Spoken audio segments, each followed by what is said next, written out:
alguns casos na ciência que nunca viu um ser humano até os 7 anos, depois não aprende mais a falar, fecha a janela. Então, por exemplo, nós aprendemos a língua portuguesa, a gente aprende os fonemas. Quando a gente vai aprender inglês adulto, tem o D. A gente é incapaz de pronunciar e de ouvir.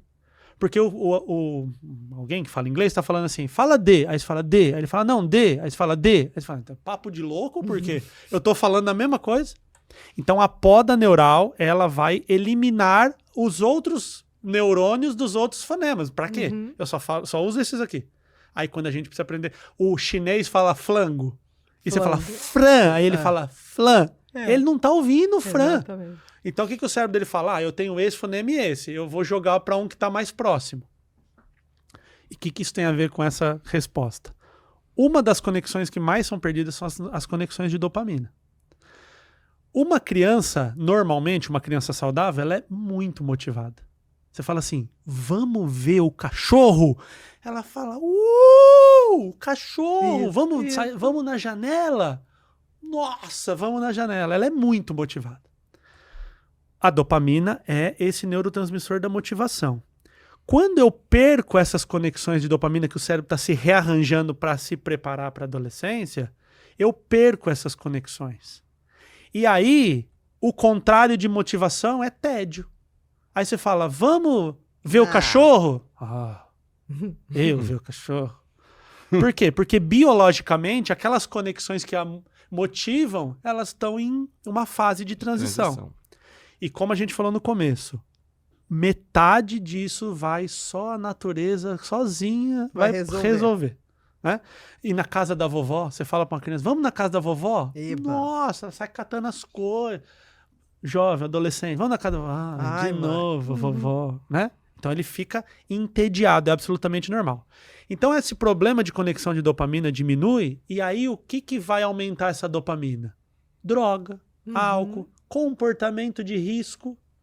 Tem um estudo que fala sobre mortes de jovens e adultos, a comparação. Primeira morte de jovem, morte violenta. Segunda, suicídio. Terceira, acidente de carro. Quarta, problemas respiratórios. E quinta, afogamento. Tirando os problemas respiratórios, você percebe que são 4 mortes impulsivas?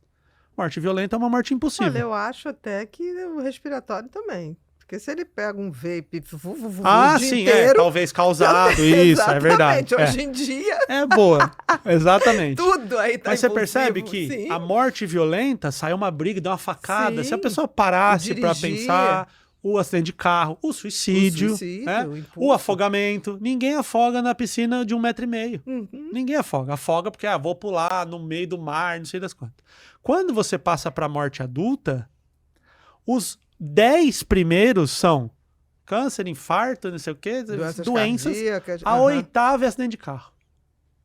Então você vê que só de transitar, só do córtex pré-frontal estar pronto e inibir muitos comportamentos, só a natureza fazendo isso sozinha, ela já diminui a exposição ao risco. Então, para o adolescente, é muito comum linha vermelha, vai aqui no Rio. Fala, vou dar 200 na linha vermelha.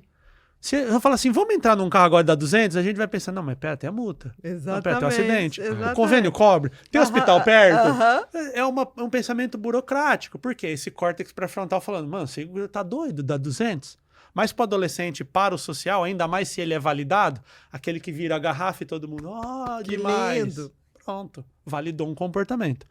Então, é absolutamente normal. Quando ela fala que ele não se abre mais e só quer saber do amigo, por quê? Na cabeça dele ocorre um processo de ambos os lados, né? Mas é um processo igual a um luto.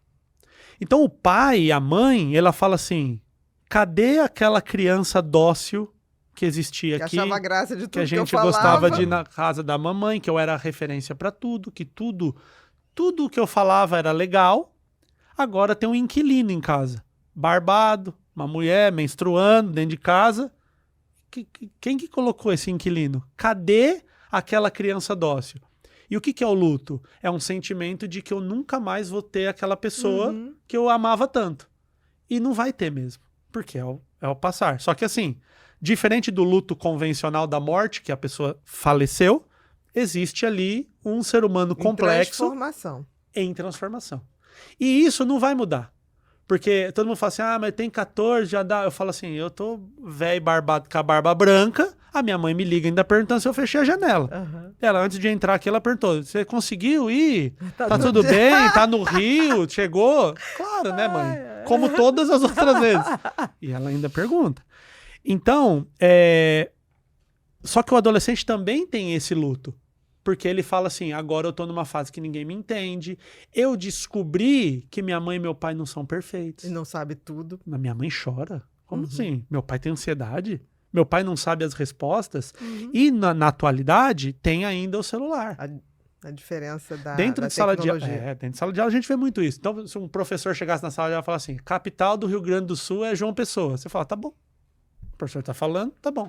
Hoje você fala 78,35. O Alan fala, professor, tô vendo aqui no Google que é 77.